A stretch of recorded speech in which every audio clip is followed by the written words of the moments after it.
Jungle. Audio Jungle. Audio Jungle. Audio Jungle.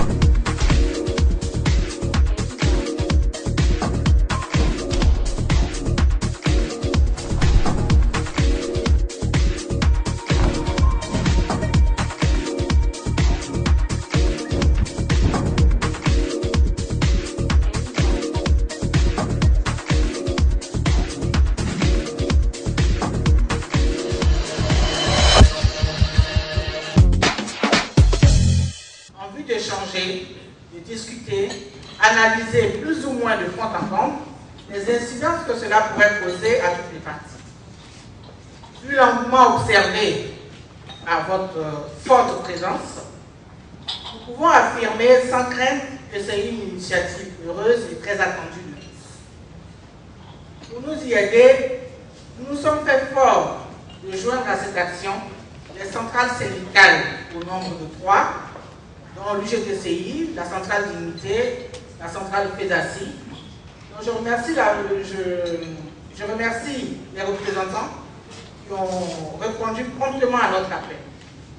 Merci déjà à notre modérateur du jour, M. Marmaou, responsable de notre commission scientifique, DRH de l'UNIWAX et par ailleurs président des DRH de Neurocha. Et en espérant que chacun de nous sorte d'ici avec les réponses appropriées sur la thématique du jour, je nous souhaite un excellent petit déjeuner débat.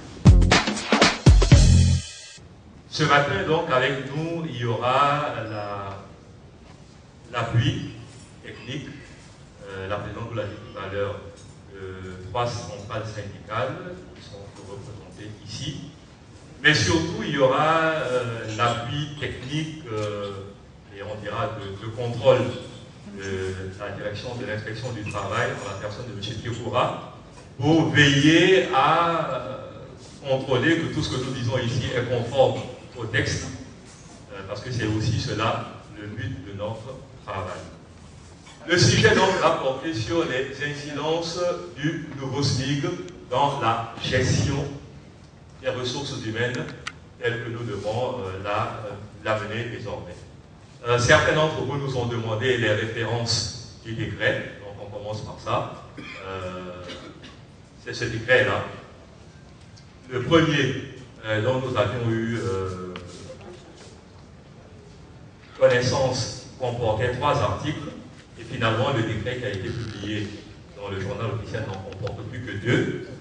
Donc le premier qui indique que le SMIC est désormais fixé à 60 000, et le deuxième qui indique donc que le ministre d'État en charge de l'emploi est chargé de l'exécution de la présente décision et qui donc sera publiée au journal officiel. Fait donc, chef, voilà. Donc fait allusion le 20 novembre 2013, et ça a été publié donc dans le journal officiel, un numéro spécial du 3 janvier. Donc là, nous avons une copie du décret. Et ensuite, là, vous avez une copie du décret. Donc c'est 3 janvier 2014, un numéro spécial. Donc c'est le numéro 1, numéro spécial, en date du 3 janvier 2014. Donc voilà donc ce qui donne la base légale à la révalorisation du SMIC. Les fois d'avant, et la dernière fois c'était en 88, lorsque les grilles avaient été modifiées, le SMIC, donc le premier pas, n'avait pas bougé. Donc c'est maintenant que ce SMIC-là bouge, et dans la mesure où il est révalorisé, cela va avoir une incidence sur les autres catégories, et sur les autres montants, de toutes les autres grilles, puisque c'est toutes les autres, enfin c'est tout le barème catégoriels, tout le barème des minima catégoriels applicables en Côte d'Ivoire qui sont donc touchés par ce décret portant donc révalorisation du SMIC. Deuxièmement, deuxième slide, quelles sont donc les raisons qu'avance le gouvernement pour prendre cette décision? La révalorisation du SMIC est l'œuvre concertée des travailleurs, donc des représentants des travailleurs et des représentants du patronat. L'augmentation du prix des denrées de première nécessité, on a tous entendu dire ici que le panier de la ménagère s'était transformé en sachet de la ménagère, donc il faut donner un peu plus pour pouvoir compenser cette perte, permettre aux ménagères de revenir à leur panier. Il y a eu une grève des travailleurs, vous vous en souvenez, pendant 3 jours, ils avaient pratiquement rendu impossible, pas par des actes, j'allais dire, répréhensibles, mais parce que, bon, quand certaines personnes décident de ne pas travailler, l'économie s'arrête aussitôt. Donc, des grèves de travailleurs avaient eu lieu, vous vous en souvenez. Et puis aussi parce que, bon, c'est une revendication des centrales syndicales qui revient tous les 1er mai à l'occasion des fêtes du travail dans les livres blancs qu'ils remettent chaque fois au chef de l'État. Et comme je viens de le dire tout à l'heure, parce que, bon, pour toutes ces raisons-là, donc, les discussions ont eu lieu donc, dans le cadre de la CIPC et que ces discussions-là ont été validées au niveau de la CCT. Donc, quand tout ce cheminement-là est acquis, la seule chose qui reste pour l'État, c'est de donc prendre la décision. Les discussions se sont terminées depuis 2007. Depuis 2009, on avait transmis donc la décision à l'État et donc c'est finalement donc, en novembre, le 20 novembre, que la décision a été prise donc d'entériner cette décision. Madame la Présidente, vous disiez tout à l'heure que le ministre dans une interview qui est passée sur les chaînes de la première, sur les antennes de la première chaîne, vous menacerait, les entreprises y tarderaient. Moi, j'ai une information plus récente. Je ne sais pas qui a écouté RFI ce matin en venant dans sa voiture. Il est question aux États-Unis de revaloriser le SMIC. Le président Obama donc, a décidé, lui aussi, par un décret, puisque la Chambre des représentants s'y oppose, par décret, donc, par pouvoir personnel, donc, va décider de revaloriser le SMIC horaire qui va passer donc, à $10.10 l'heure. On n'est pas loin, hein? Enfin, si, c'est quand même les États-Unis, mais je veux dire que quand on convertit en CFA, on n'est pas loin de la revalorisation qu'on vient d'avoir, donc on n'est pas si mal loti que ça. Slide. Alors, donc cette augmentation du SMIC, voilà, donc en Côte d'Ivoire, on était à 36 607, on va passer à 60 000, ça fait un bond de 64%. Ça paraît énorme. C'est autour de 23 300 et quelques de francs en plus, mais brut. Ce qui fait passer le SMIC horaire de 221 francs à 346 francs. Donc une augmentation de 135 francs l'heure. Le SMIC horaire donc, étant la résultante du SMIC divisé par 173,33 pour savoir donc à combien revient l'heure travaillée en Côte d'Ivoire. Donc voilà, les travailleurs en Côte d'Ivoire vont gagner 135 francs en plus par heure travaillée. Du moins ceux qui étaient...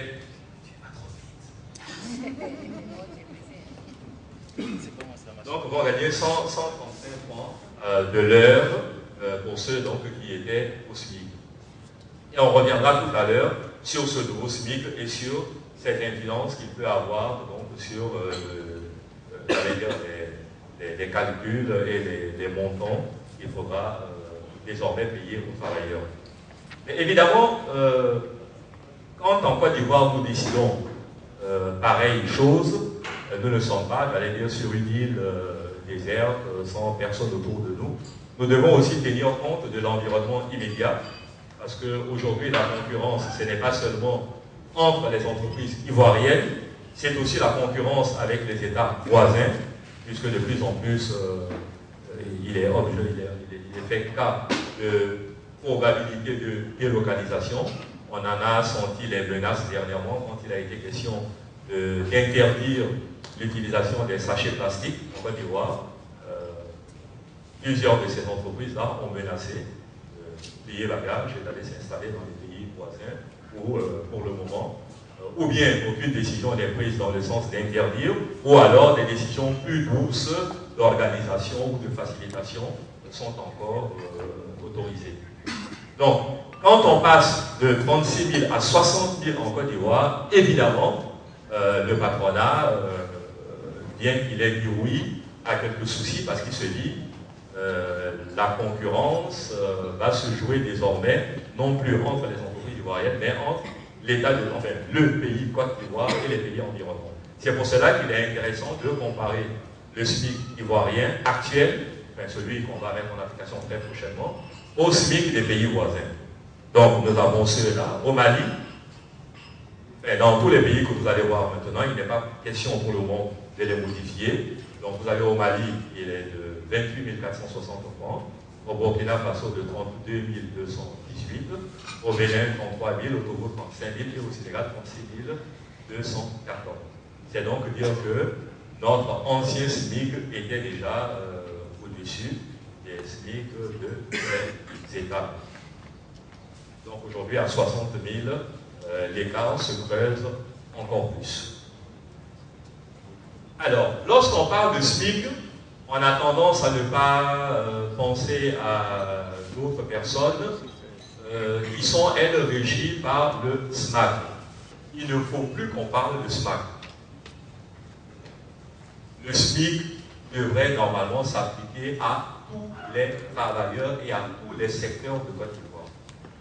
Le SMAC est fait parce que généralement ces entreprises-là sont dans des zones rurales, ce qui les oblige, je veux dire, à faire des investissements de routes, d'écoles, d'investissements sur le plan sanitaire, donc pour que les populations qui vont aller travailler là-bas soient dans un cadre relativement qui ne les dépayse pas de s'éloigner d'Abidjan. Deuxièmement, ces travailleurs-là ont des avantages en nature qui leur sont donnés. Et troisièmement, disons que c'est une volonté politique pour l'État de faire en sorte que l'agriculture en Côte d'Ivoire ne meure pas. Donc il faut donner les moyens à ces entreprises-là de pouvoir continuer à vivre. Donc si on voulait leur imposer les mêmes charges que les entreprises industrielles, elles ne tiendraient pas longtemps. Donc ça, c'est l'argumentaire juridique. Mais le débat qui a lieu aujourd'hui entre les représentants des centrales et les représentants du patronat tiennent en la valorisation des avantages en nature. Parce que c'est vrai, on va le voir tout à l'heure, le niveau du SMAC est très faible relativement au SMIC, mais derrière, les entreprises agricoles disent oui, mais c'est parce qu'à côté, nous donnons des avantages d'un certain montant. Alors, ce qu'on leur demande aujourd'hui, c'est prouvez-nous que ce montant-là, d'abord, il n'est pas calculé juste pour faire en sorte de rattraper 36 000. Et puis, on veut voir que, bon, quand vous dites que par exemple une maison vaut 25 000, qu'elle les vaut vraiment. Donc, une mission a déjà eu lieu sur le terrain, c'était il y a 2-3 ans. Ils étaient allés sur SAPH et sur SOGB. Bon, ils souhaitent retourner là-bas encore. Bon, de toute façon, il faut leur faciliter, j'allais dire, la visite, puisque au final, on veut les convaincre que les avantages existent, qu'ils doivent être valorisés à leur juste prix, et ensuite on peut les rajouter donc au numéraire que touchent les agents du secteur agricole pour faire en sorte qu'au final, on ait un montant qui nous rapproche du SMIC. D'abord sur le SMIC. Première chose, sur le principe, on l'a dit, hein, c'est une décision, c'est un décret. En plus, c'est un accord entre les travailleurs et le patronat. Il n'est pas question de dire qu'on ne l'applique pas. Donc aujourd'hui, la discussion, ce n'est pas on applique ou on n'applique pas. Ce n'est pas, bon, est-ce qu'on ne peut pas obtenir un autre décret pour reporter la décision à plus tard? Non. C'est fait, le décret est pris, il doit être appliqué. Mais, pour le moment, disons que le décret ne nous donne une solution que sur le premier échelon. Donc, on n'a pas les solutions sur les autres. Et c'est pour cela qu'on met quelques temps à réagir. Mais même si on n'a pas, j'allais dire, les décisions sur les autres points, on a au moins certains aspects sur lesquels on doit tous être d'accord et sur lesquels, on va en parler tout à l'heure, il faut que nous montrions notre bonne foi. On va en discuter tout à l'heure. On a, enfin là je précède quelques questions que vous avez énoncées dans vos préoccupations, c'était de se demander, est-ce qu'il y a des mesures d'accompagnement qui sont prévues? Incitation fiscale, abattement fiscal? Non, plus d'argent dans les poches des travailleurs, c'est quelque part aussi un peu plus de consommation, et un peu plus de consommation, c'est les entreprises qui vont vendre un peu plus, qui vont tourner un peu plus. Donc, disons que c'est de financer, donc, disons, la consommation par la révalorisation des salaires. Et disons que c'est une loi naturelle. Hein. Vous passez mon salaire à 4 millions, demain, je change de voiture, je change de costume, mais je ne changerai pas de papa. Je sais qu'on nous attend dessus, parce que généralement, c'est la chose qui va après. Humainement, honnêtement, on ne peut pas relever le SMIC sans rien faire pour le SMIC. Donc, les discussions ont lieu actuellement et nous pensons qu'en même temps que le SMIC, on pourra dire quelque chose sur le SMIC. Alors, pour le SMIC, le SMAC, excusez-moi, pour le SMAC, j'ai pris, pour exemple, les 3 grandes catégories que nous avons. Vous savez, c'est découpé entre café, cacao, riz, coton, et puis autre que café, cacao, riz, coton. Donc, pour celles qui sont concernées par café, cacao, riz, coton, le SMAC d'aujourd'hui sur la base du premier échelon, les travailleurs sont payés après et puis pour les autres qui sont 440. C'est vraiment le premier échelon. Alors, je dis quand même quelque chose dessus. Quand on discute avec les centrales, elles nous ramènent toujours à ces niveaux-là. Mais il est bon quand même de dire qu'il y a, commençons par 2 raisons qui font que ce n'est pas juste de s'en tenir à ces 2 premières raisons. La première, c'est que, et c'est ce que vous faites tous dans votre entreprise, aucun travailleur ne reste au SMIC premier pas plus d'1 an. Quelquefois, même, c'est au bout de 6 mois, lorsque vous l'avez titularisé, il passe à une autre catégorie. Comment vous vous comportez vis-à-vis de vos travailleurs? Quelles sont les mesures que vous prenez pour l'environnement? Qu'est-ce que vous faites pour les populations environnantes à côté de vos usines? Voilà, c'est ça qui importe aujourd'hui aux financiers.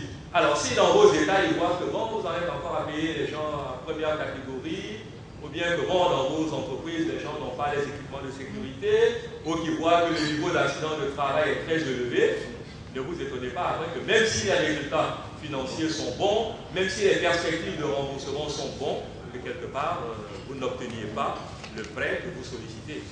Ne l'oubliez pas, RSE. On le résume plus simplement en disant la responsabilité citoyenne des entreprises. Non, je veux dire, on résume ça en disant, au lieu de dire sociétal, ça fait penser encore à cette société, je veux gagner de l'argent. Non, on dit citoyenne, c'est-à-dire qu'on se comporte en gens polis, respectueux de celui qui est en face de moi. Je ne l'expose pas à des risques qui pourraient lui faire perdre sa vie au moins. Donc, je veux dire que c'est des choses qu'il faut mettre en avant, c'est des choses qu'il faut respecter, c'est des engagements qu'il faut prendre et c'est des engagements qui rapportent. Alors, pour revenir à deux dont je disais, on s'est mis d'accord tout à l'heure pour dire que, ces niveaux-là sont vraiment les niveaux basiques Ça, c'est la première chose. Au bout de 6 mois, 1 an, les agents changent normalement, tout ce que n'est pas évidemment. Deuxièmement, j'ai été dans les sociétés agricoles aussi. En tout cas, les grandes sociétés agricoles installées en Côte d'Ivoire n'emploient personne à cette petite catégorie. Je ne fais pas de publicité, mais j'étais dans une où on commençait déjà à la 4e catégorie. C'est-à-dire que donc on était déjà loin de 17 000 francs ou de 400 francs journaliers par personne. C'est-à-dire donc que lorsqu'on discute avec les centrales syndicales, il faut pouvoir donc leur apporter un peu de ce qu'on dit. Ça peut faire donc revenir sur le... Alors donc, c'est la même chose que je disais tout à l'heure, avec l'UNEMA, s'il vous plaît, n'oubliez pas, on vous attend sur l'identification d'abord des avantages dans les taux de données et leur valorisation. Next. Alors, si on l'a dit tout à l'heure, le décret est pris. Si, comme on l'a dit tout à l'heure, le décret pour le moment ne parle que de, enfin, ce qu'on comprend, que 36 000 devient 60 000, qu'est-ce qu'il en est pour les autres cas pour lesquels on ne dit rien? Donc, moi je vous présente les choses en 2 phases. Je veux dire, même si le décret pour le moment ne dit rien, il y a des effets immédiats qu'il faut appliquer. On va les lister, chef. Vous prenez la convention collective aujourd'hui, il y a différentes primes qui sont dues aux travailleurs. Excusez-moi. Excusez-moi, mais il fallait le dire depuis. Je cachais la vue à un certain nombre de personnes. Il y a un certain nombre de primes donc, qui sont dues à des travailleurs et qui sont. Vous voyez là-bas, messieurs? D'accord, merci. Donc il y a des primes qui sont dues aux travailleurs et qui sont assis